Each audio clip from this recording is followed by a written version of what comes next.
Hello, everyone. This is Domingo, author here in Coolidge, Arizona, and I'm going to read to you another section of The Caregiver, and it's titled The Diagnosis. The first signs came like whispers I couldn't ignore. She yawned more often, sat down more, pushed away plates with a smile, and I'm just not hungry. We had a busy weeks. We told ourselves, everyone gets tired. Then the yellow crept in. First a tint to the eyes I only saw in certain light, then the shade on her skin, and no amount of sleep could fix it. I remember standing in our oceanside kitchen with its sunlit tile and thinking, the color looks wrong. The family felt it before the doctor named it. Eladio watched quietly, asking if Mom wanted tea, if she needed a blanket. Jesse pretended not to see, but his voice sharpened and he slammed doors. Jessica crawled into bed beside her in the afternoons, small hand on her mother's arm, as if touch could return her and make her whole again. The first appointment was all questions and notes. The second was blood draws. By the third, they were saying words that sounded like foreign language: AST, ALT, bilirubin, cirrhosis. We nodded as if we understood.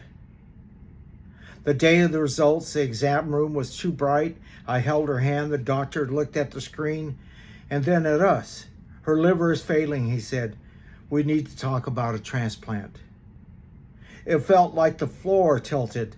Oceanside, the pool, the game room, all of it slid out of focus. Transplant, I repeated, as if the word were a place we could choose not to visit.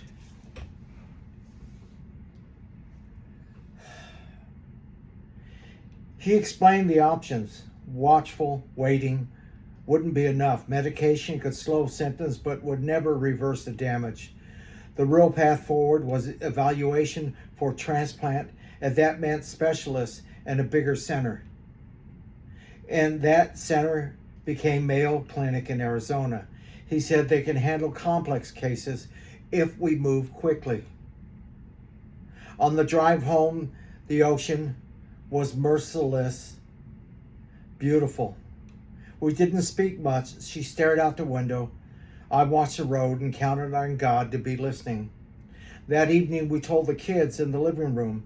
The words came out carefully, like carrying a glass. Mama's liver is very sick, I said. The doctors want to help her with the transplant. Eladio leaned forward. What do? We go to more appointments. I said, we trust God. We take it step by step. Jesse stood up, paced. So we're just supposed to watch her get worse. He wasn't angry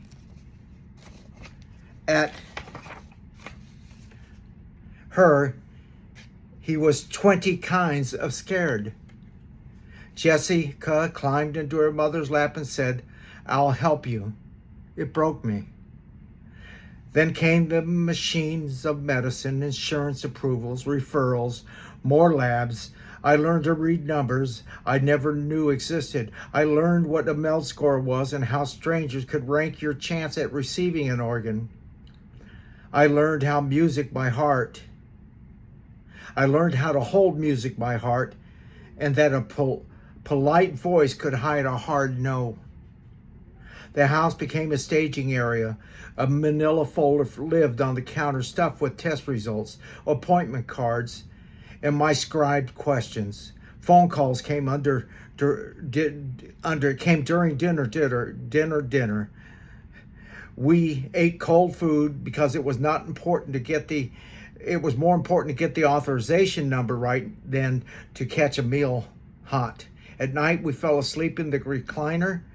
I fell asleep at the table with the calculator. Pressure squeezed our marriage from all sides. I wanted to fix it. I had always been a fixer, but this wasn't a leaky faucet or a broken latch. She bristled when I begged her to eat, and I flinched when she couldn't. We learned to say, I'm sorry, in a dozen new ways. One afternoon of a battery of tests, we sat in the parking lot of the hospital. Cars came and went. She whispered, "Will we lose the house?" I stared at my hands and told the truth. "If we have to choose between the house and your life, I'll load the truck tonight." She nodded, a tear slipping down, not from fear, but from the kind of love that knows the cost.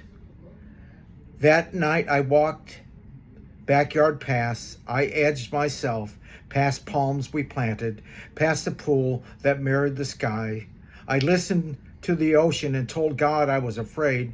The wind answered like a benediction I didn't understand.